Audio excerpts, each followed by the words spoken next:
Hello everyone. In this video, we will be discussing how to create a rover that can be controlled using an RF module.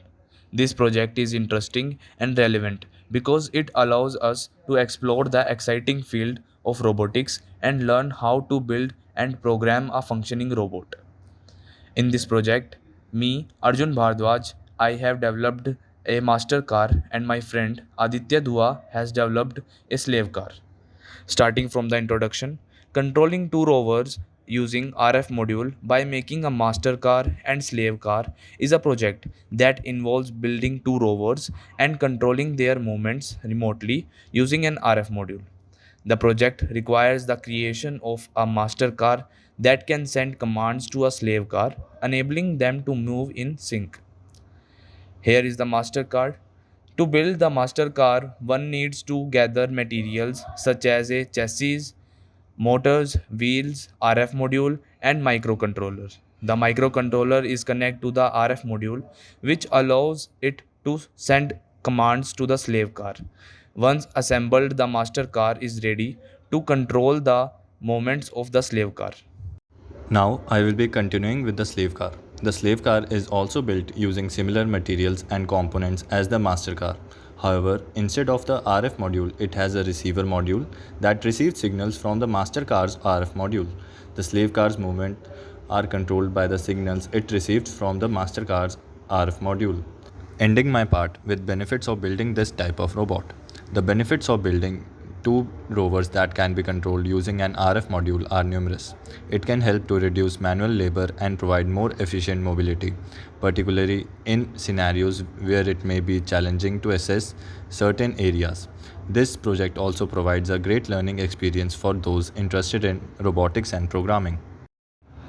This code is for controlling a car wirelessly using Bluetooth and virtual wire library. It is designed for the master car. The setup function initializes the pins of the Arduino that are used to control the car's motors. It also initializes the Bluetooth serial communication and virtual wire library. The loop function continuously runs and waits for an input character from the Bluetooth communication. When an input character is received, it is checked against certain characters such as F, R, L, G, and S depending on the received character. The function calls for specific motor movements through the virtual wire library and the motor control pins. The forward functions sets the left motor to rotate forward and the right motor to rotate forward, moving the car forward. The stop function sets all motors pins to low, stopping the car's movement. The backward function sets the left motor to rotate backward and right motor to rotate backward, moving the car backward. The right function sets the left motor to rotate backward and the right motor to rotate forward, turning the car to the right. The left function sets the left motor to rotate forward and the right motor to rotate backward, turning the car to the left. This is how our car moves, and now let's upload this code to the Arduino. This is the code for the slave car that receives the wireless signals transmitted by the master car using virtual wire library. The code sets up the input and output pins for the motors and the virtual wire library to receive data. In the setup function, the pins 5, 6, 10, and 11 are set as output pins to control the motors. Then serial communication is started and the virtual wire library is initialized to receive data on pin 3. The VWRX start function is called to start listening for data. In the loop function, the buffer is checked for incoming messages using the VWGetMessage function. The if statements check the first byte of the incoming message for the direction of the car and call the appropriate function to control the motors. The forward function sets the left and right motors in forward direction. The stop function stops both the motors. The backward function sets the left and right motors in reverse direction.